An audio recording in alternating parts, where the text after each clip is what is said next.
is reaction of haloalkanes with metals. Reaction of haloalkanes with metals. Now, before knowing how the haloalkane react with metals, we should know about Grignard reagent.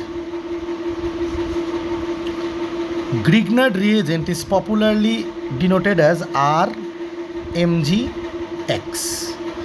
Here R stands for any alkyl group, Mx stands for a halogen, and Mg is magnesium. Now what basically happens is, suppose you have taken a CH3 CH2 Br. So this is metheth bromoethane, bromoethane. Now this bromoethane, when you treat it with magnesium in the presence of dry ether, then what will happen is it will become CH3 CH2 MgBr. This is what happens when a alkyl halide reacts with a metal. Basically, if you notice RMgX, in RMgX, Mg is slightly positive, X is negative, and R is also slightly negative. Now what basically happens is, in your this reaction, you got RMgX in this way. Rx was there, plus Mg you did, and when you did Rx plus Mg in the presence of dry ether, RMgX you got. So basically, because of the electronegative nature of X, which pulls the bonded pair of electron towards itself, okay, now there is weakening of this bond, and when this reaction occurs, the Mg atom actually enters in this, in the middle of, means what actually happens, these bonds break down. If I really see the inner mechanism of this bond breaks down, and these bonds, when they break down, R creates a covalent bond with Mg, which is very rare, a metal doing a covalent bond, because Mg is having 2 electrons, if you remember, at its valence shell. So with 1 electron it will do covalent bonding, with both the electrons it will do a covalent kind of bonding, and the X will come here. Why? I'll tell you. Because both the electrons will taken away by this X, whichever 2 electrons are there will be taken away by this X. So this R is now lacking both the electrons, means carbon is lacking both the electrons. So what will actually happen is, Mg will come and do a covalent type of bonding with both this electron, and X having 2 extra electron and Mg forming +2 charge will bond up with this. So it will form a RMgX. So it is this way it happens. So these are called Grignard reagent. RMgXs are known as Grignard reagent. Remember, Mg is actually bonded with carbon atom here, and a X, and R is just, if it is CH3 or another C is present or H is present, doesn't matter. So just you have to just remember that carbon and Mg is bonded. So this is Grignard reagent.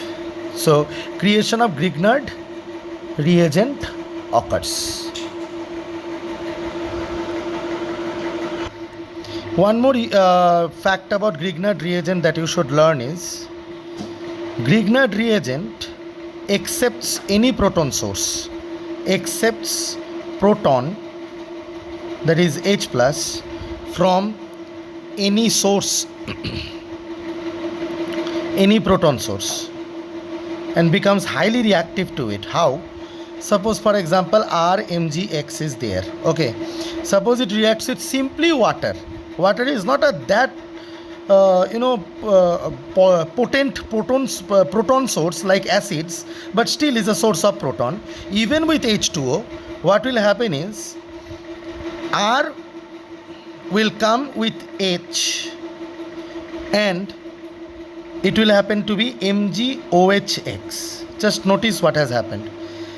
The H has gone with R, and Mg and X has come with OH to make MgOHX.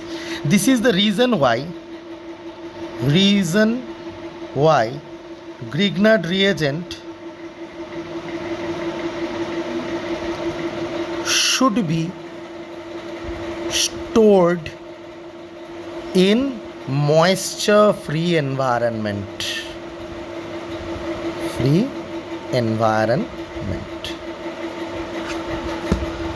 Now we will basically do reactions of haloarenes. Now this is quite easy. Haloarenes. This is quite easy also and interesting also. Just you need to have a good eye for aromatic compounds. Now haloarenes are not that much, not as reactive as haloalkanes to either SN1 or SN2 reaction. Question arises why. There are 4 reasons. Question arises why. Answer are 4 reasons are there as per your NCERT and as per truth also. First reason is the most interesting reason. Due to, if you see the resonance structure of a haloarene, suppose for example you draw here and you draw a chlorine. Okay, so this is what? This is a chlorobenzene, right? So now in this chlorobenzene you will have lots of lone pair in chlorine. This everybody knows. This lone pair will give this electron here. Then your next canonical structure should be like this. This lone pair being lost here as a double bond. But in this structure we can see that here was a double bond. So if I put a double bond here now, this carbon will have 1, 2, 3, 4, 5 bonds, which is not possible. So what will happen? This double bond will give its electrons here and rest of the things will be fine. Now in the next canonical structure you will find that this Cl is double bonded, this free electron is there, but this free electron will come and create a double bond here. But if it creates a double bond here, suppose for example, just imagine a double bond is created here. I am doing with dotted structure. Then this carbon, already a double bond is here, isn't it? So if a double bond comes here, so carbon will have, this carbon will have 1, 2, 3, 4 and 1 with H, 5 bonds. 1, 2, here 1 bond, here 1 bond and 1 with H, 5 bonds, which is not possible. So this double bond, so this, when this double bond comes here, this double bond which was actually present, this will come here, right? Now notice here, when this will come here, here the double bond will be created. So your next canonical structure will look like this.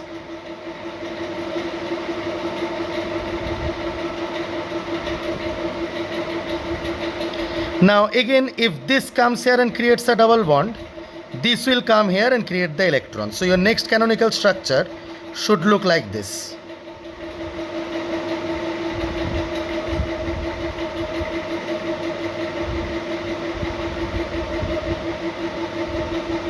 Now your next canonical structure, if this comes here,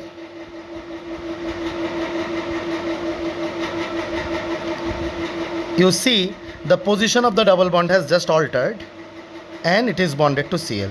Now if you think that this, if you want to take away this into this double bond into chlorine reverse, then what actually will happen? You will get this repeated structure.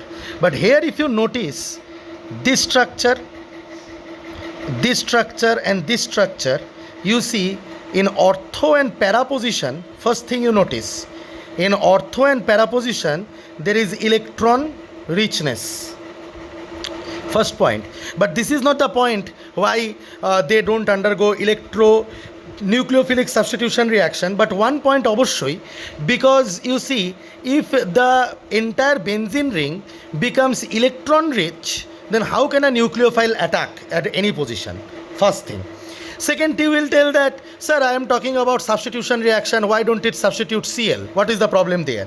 The problem there is, if you look at each of the canonical structure, it is a partial double bond created. So which is very difficult to break. So this is the first reason why there will be no or very less substitution reaction, or it is less prone to substitution reaction. First reason. Okay, what can be the second reason? This is the first reason. What can be the second reason? Second reason is the difference of the bonding pattern. If you see a alkene, suppose CH3X, this bond, if you notice, it is sp3 hybridized, means S character 25%, P character 75%, right? But if you notice here, X, now here double bond is there, here double bond is there, here double. Each of the carbon, this carbon, this carbon, this carbon, this carbon, this carbon, this carbon are sp2 hybridized. Means 33.3% S character, and rest is 100 minus 33.3% is P character. However, S character is little bit more in this bond, right? Now what do you know? S orbital is little bit small and round, so and is situated more close to the nucleus. So S orbital will have higher electronegativity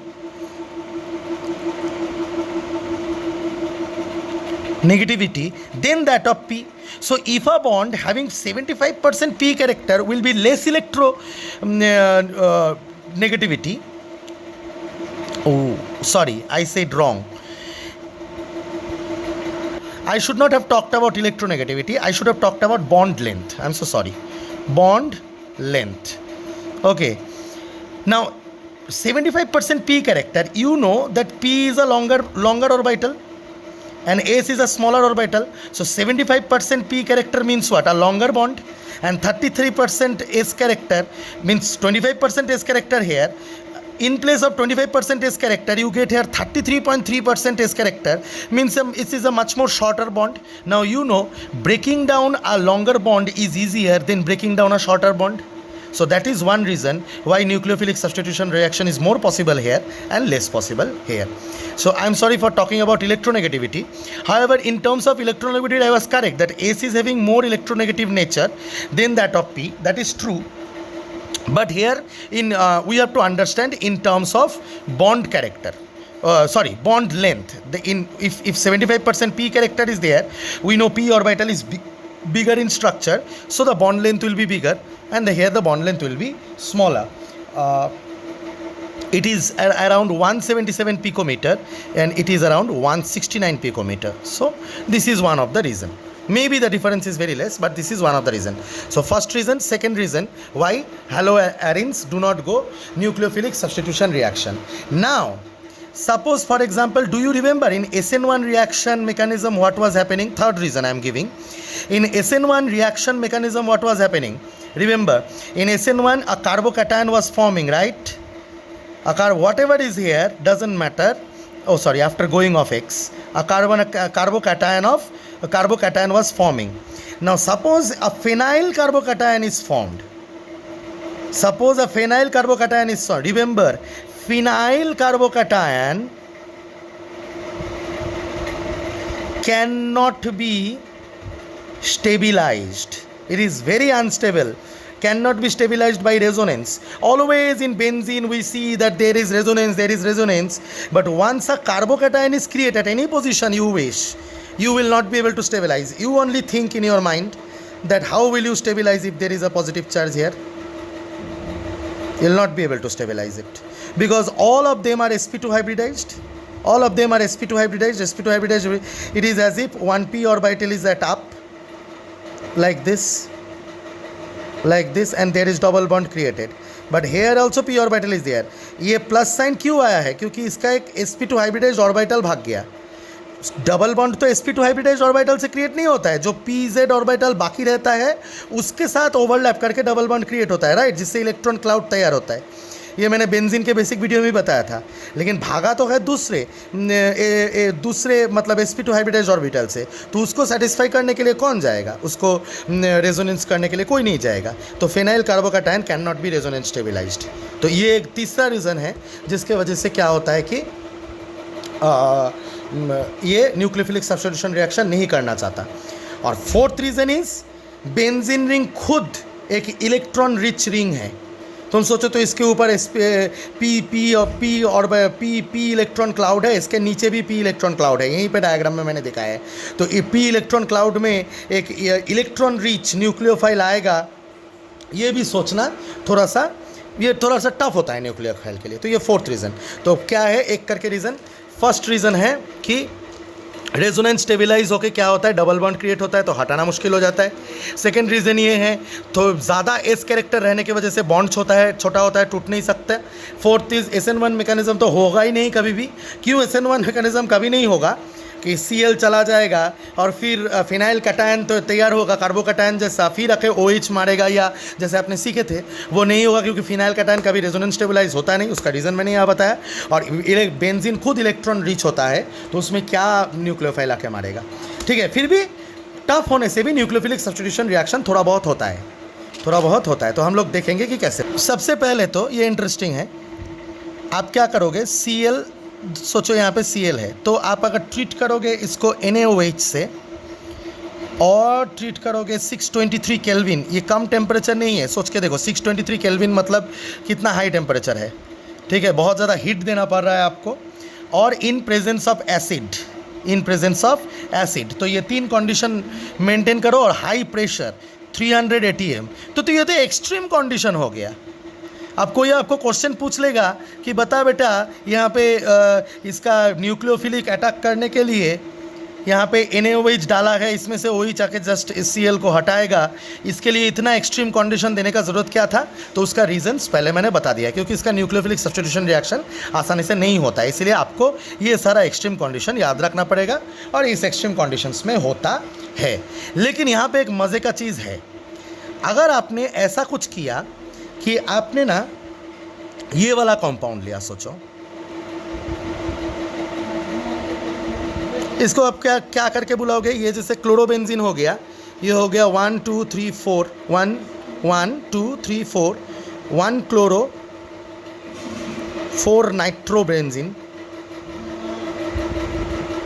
ठीक है, chlorobenzene की जगह 1 chloro 4 nitrobenzene ले लोगे तो क्या होगा, उतना विगोरस कंडीशन चाहिए ही नहीं। 443 केल्विन देखो, 623 केल्विन के जगह NaOH, ठीक है, और H+ नॉर्मल प्रेशर में, उतना प्रेशर मारने का भी ज़रूरत नहीं है, और आपका Cl हट चुका है, यहाँ पे OH आ गया है, कोई बात नहीं है।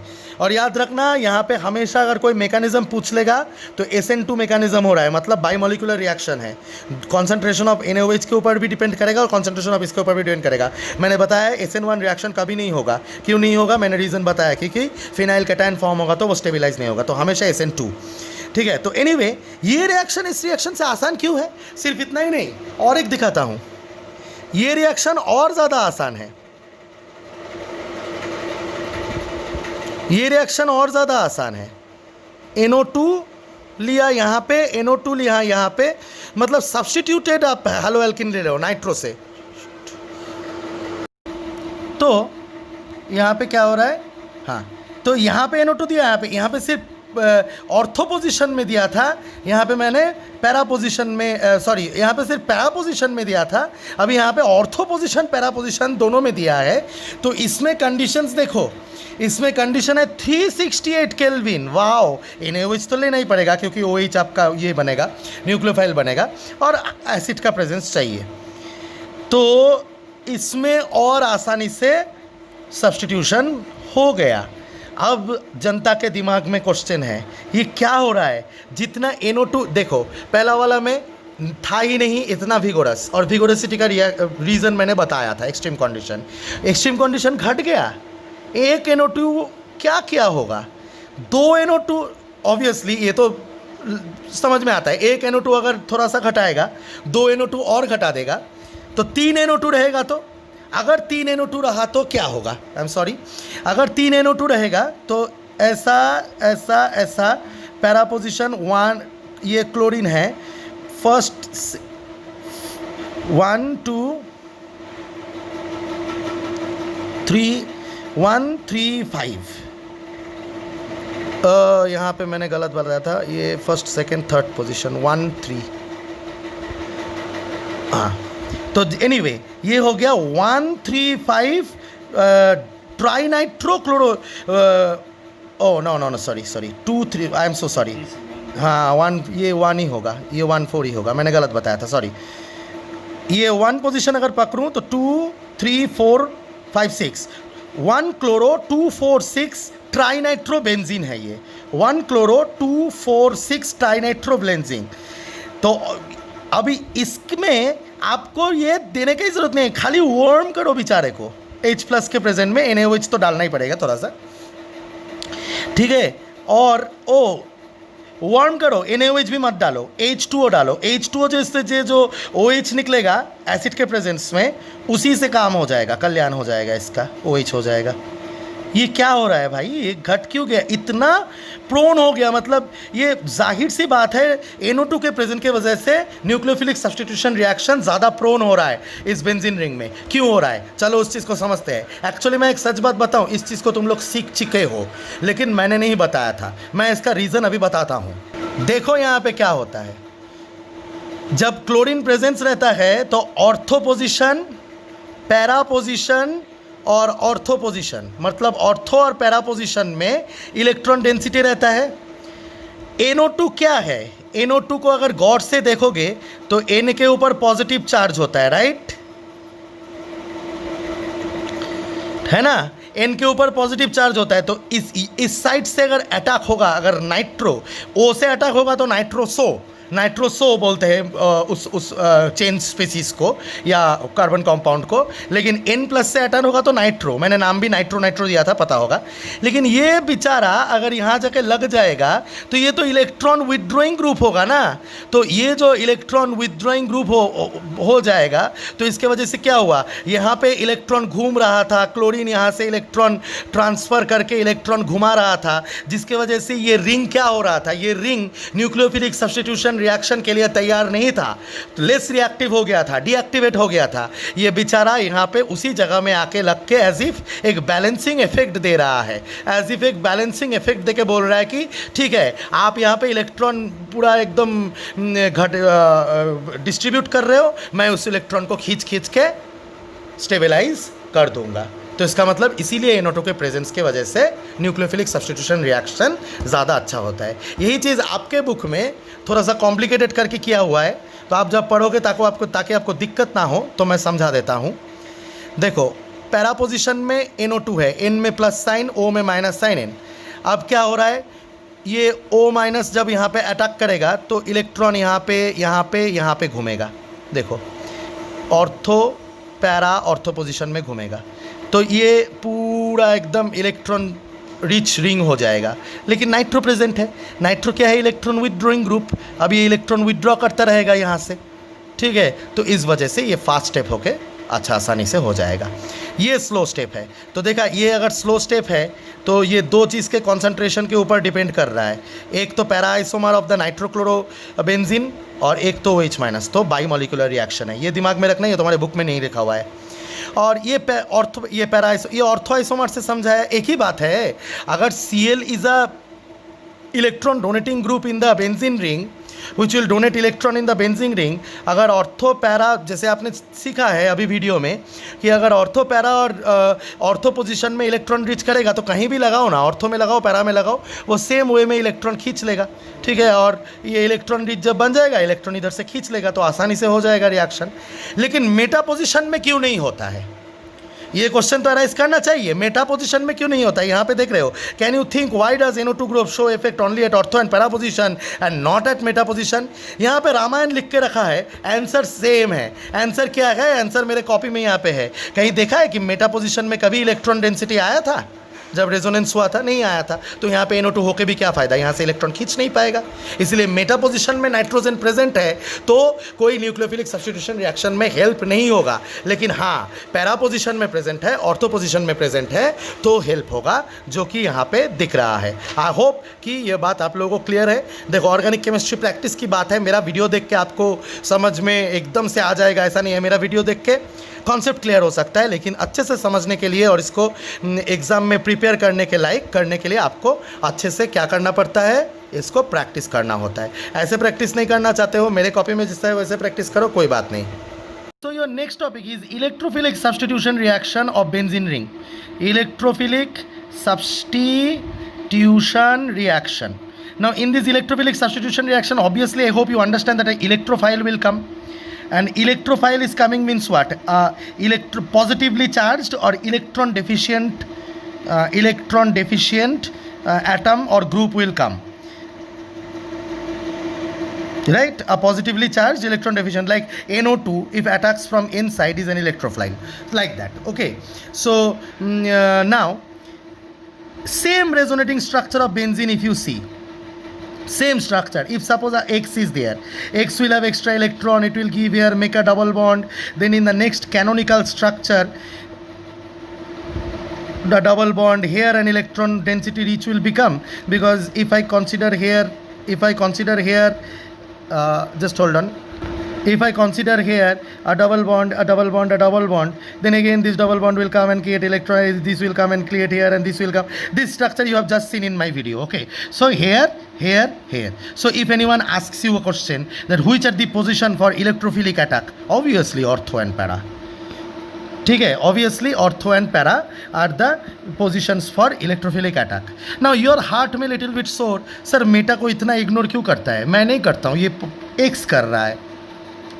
यहाँ पे इलेक्ट्रॉन डोनेटिंग की जगह एक इलेक्ट्रॉन विदड्रॉइंग ग्रुप मार दो, देखना मेटा काम में आ जाएगा। वो डिफरेंट चीज़ है, नेक्स्ट चैप्टर्स में सीखना। अब सुनो, तो इतना तो समझ में आ गया ना प्रीवियस रेजोनेटिंग स्ट्रक्चर्स के ऑर्थो और पैरा डिरेक्शन, ऑर्थो और para positions are electrophilic attack positions. Okay, so here electrophilic attack will happen. So it is as easy as that. I will go very fast with this. This is nothing to be so much time wasting or like this, something like that. So if it is like this here, then if in the presence of AlCl3, okay, you treat it with Cl2. Presence of AlCl3 means what? AlCl3 in presence of Cl2 will furnish Cl plus ion. So Cl plus will attack either here or maybe here, right? Here one Cl will be present, or maybe here. If Br was there, then Br would come here. If I was there, then I would come here. But the fact is this and this both will come. Okay. Now, sir, which will be the major product? Which will be the minor product? That becomes a good question. This will be the minor product. Okay, 1,2-dichlorobenzene will be the minor product. 1,2,3,4. 1,4-dichlorobenzene will be the major product. Why? Question asked. Because chlorine and chlorine so close to each other will have hindrance. Chlorine and chlorine so far from each other will not have any hindrance. So this is a much more stabler product. As easy as that. Now I am showing rest of the reaction from your book so that I can save some time of writing. So this is halogenation I have showed you. Chlorine के जगह में कुछ भी लो वही घुस जाएगा यहाँ पे, ब्रोमीन आयोडीन कुछ भी लो. नाइट्रेशन मैंने पहले ही बोला था, NO2 मतलब NO2 में N पॉजिटिव चार्ज होता है. तो कहाँ पे मारा? ऑर्थो में मारा और पैरा में मारा. कौन सा मेजर प्रोडक्ट है? Obviously para. क्यों? Same reason.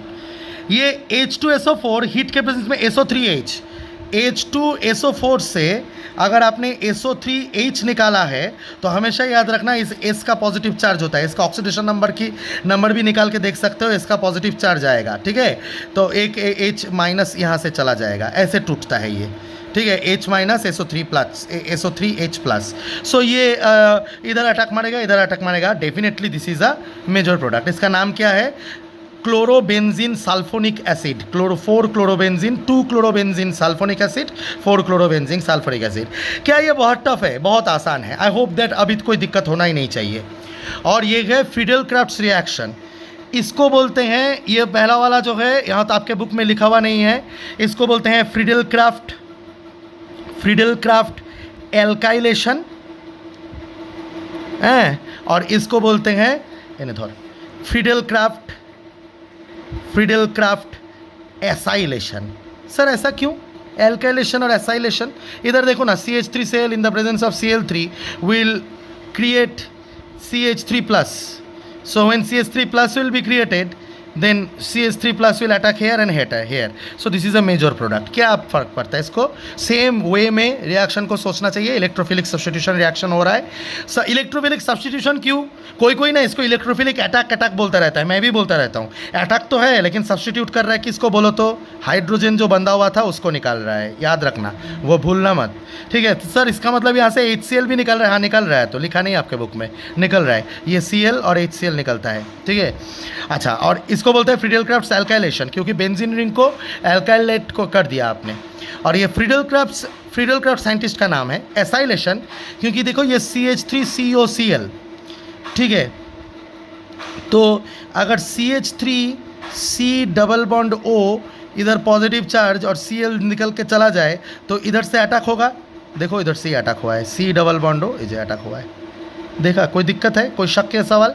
ये देखो C यहाँ पे है, ये C देखा, ये रेट से ड्रॉ करना चाहिए था बुक वालों को। तो ये C डबल बॉन्ड O, ये C डबल बॉन्ड O, ये अटैक मार दिया, तो इधर मार दिया, इधर मार दिया, इलेक्ट्रोफिलिक अटैक। तो ये मेजर प्रोडक्ट है, क्या प्रॉब्लम है? कोई प्रॉब्लम नहीं है। I hope this is understood. ज़्यादा से ज़्यादा प्रैक्टिस करो, कहाँ से अटैक हो रहा है ये अगर याद रख सकते हो तो इसमें पढ़ने का कुछ है ही नहीं।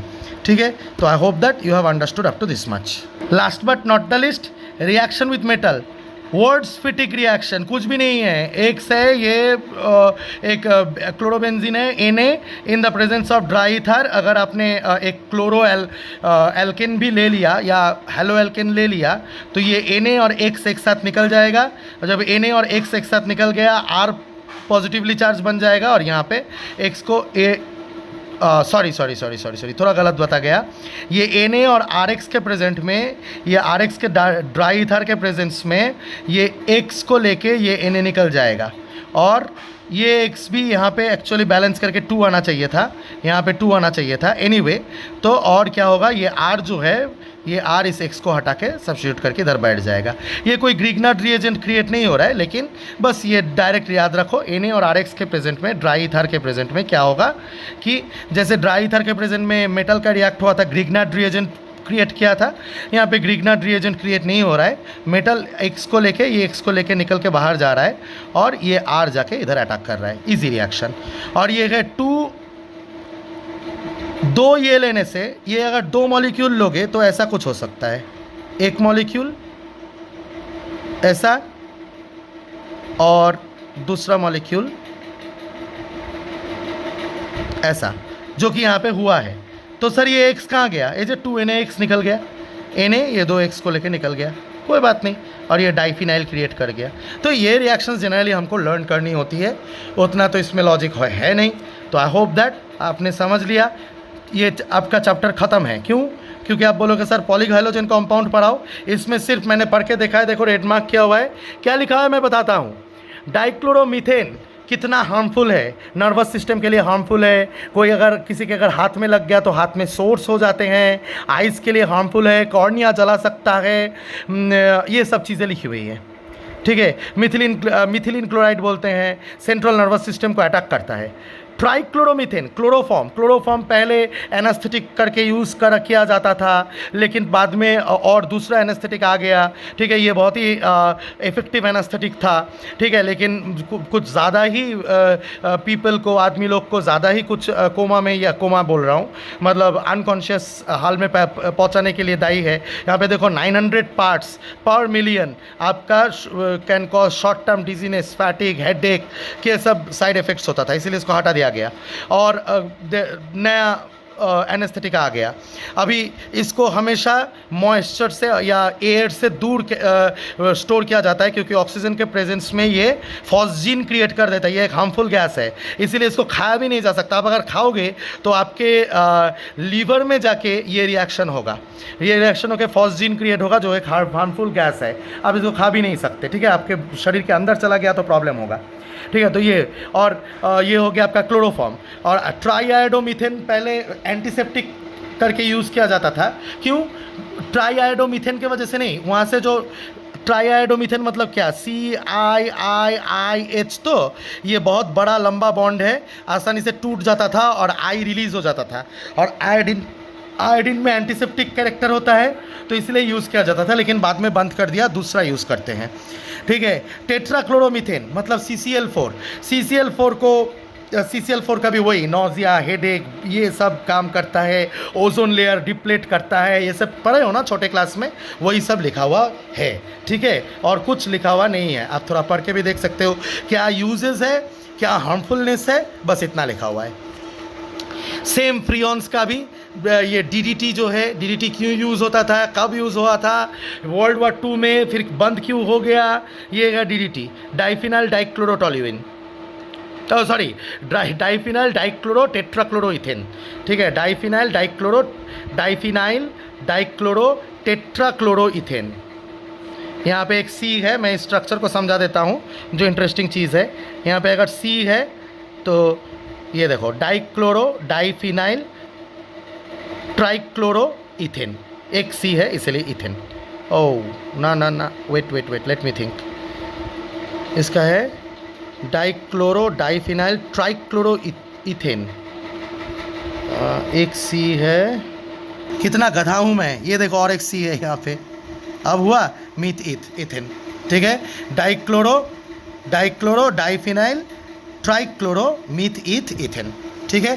तो इसलिए नाम है। इसका क्या यूज़ है, इंसेक्टिसाइड, पेस्टिसाइड, ये वो, वर्ल्ड वॉर 2 में डिस्कवर हुआ था, क्या यूज़ हुआ था, ये सब। और यहाँ पे स्वर्ट्स रिएक्शन वगैरह ये पढ़ो। फ्रियॉन्स का मतलब है जिस कार्बन के साथ फ्लोरीन भी लगा हुआ है, क्लोरीन भी लगा हुआ है, उसको फ्रियॉन्स बोलते हैं, ठीक है, उस वाले कंपाउंड को। तो इसके बारे में थोड़ा लर्निंग करना पड़ेगा आपको, और कुछ तो है नहीं, चैप्टर कंप्लीट है। Bye bye, thank you, Tata.